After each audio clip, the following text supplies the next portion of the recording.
Assalamualaikum pemirsa yang baik hati.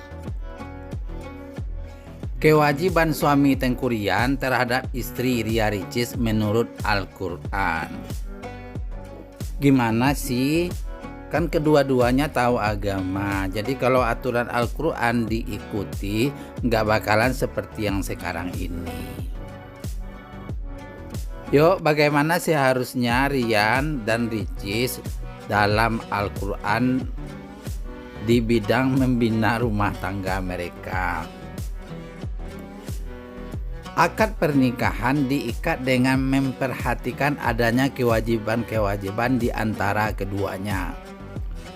Dalam hal ini suami Ryan mempunyai kewajiban yang lebih berat dibandingkan istrinya Ria Ricis berdasarkan firman Allah.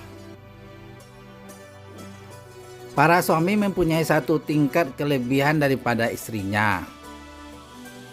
Kata satu tingkat kelebihan dapat ditafsirkan dengan firman-Nya, kaum lelaki itu adalah pemimpin bagi kaum wanita.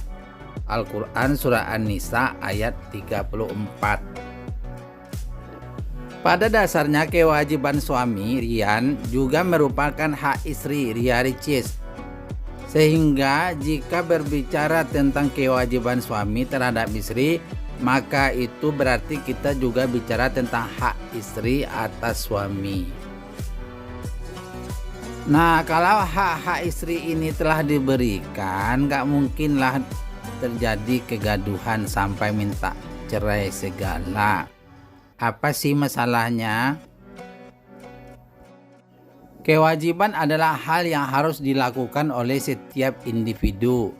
Sementara hak adalah segala sesuatu yang harus diterima oleh setiap individu.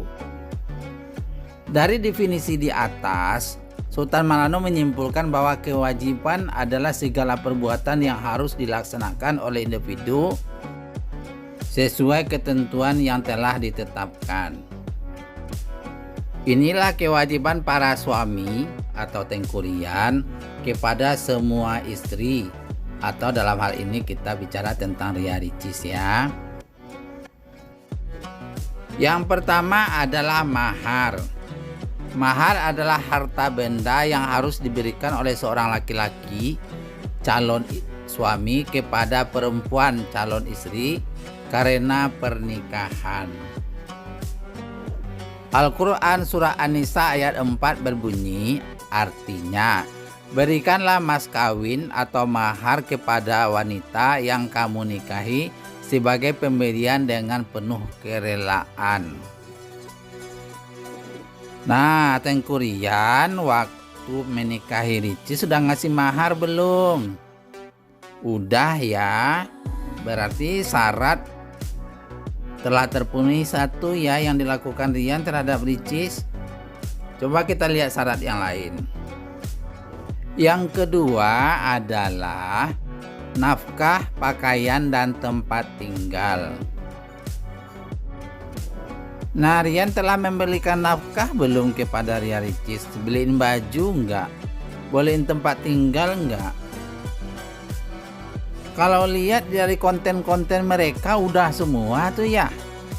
Ya, Ryan buatkan rumah, kasih nafkah, belikan tas yang mahal-mahal, baju yang mahal-mahal itu dalam konten mereka.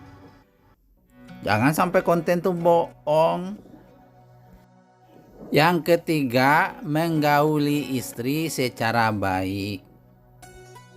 Menggauli di sini maksudnya cara berbicara, cara bersikap harus baik terhadap istri dalam perbuatan dan perkataan.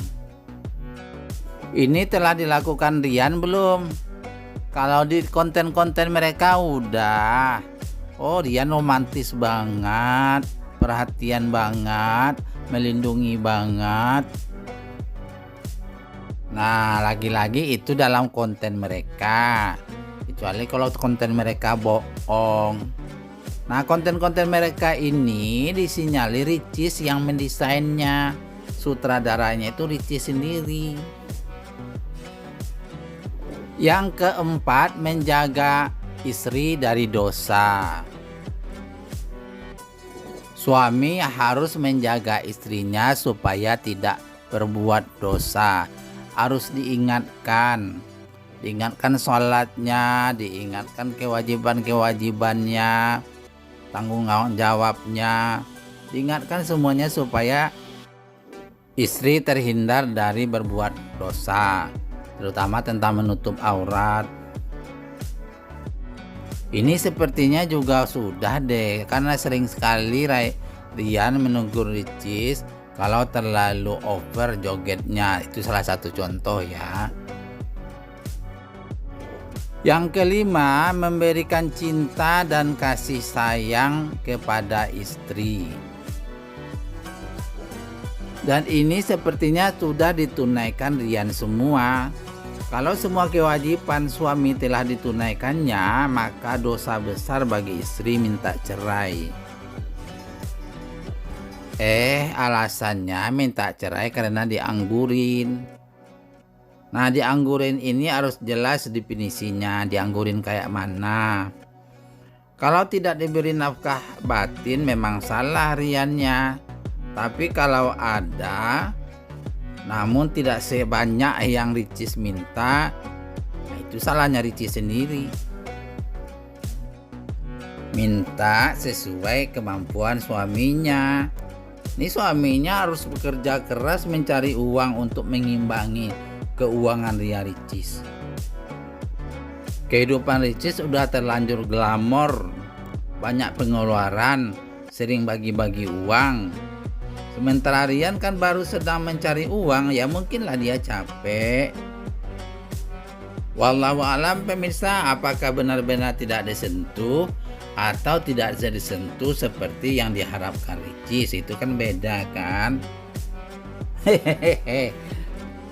Jadi ngomongin orang gak enak. Assalamualaikum.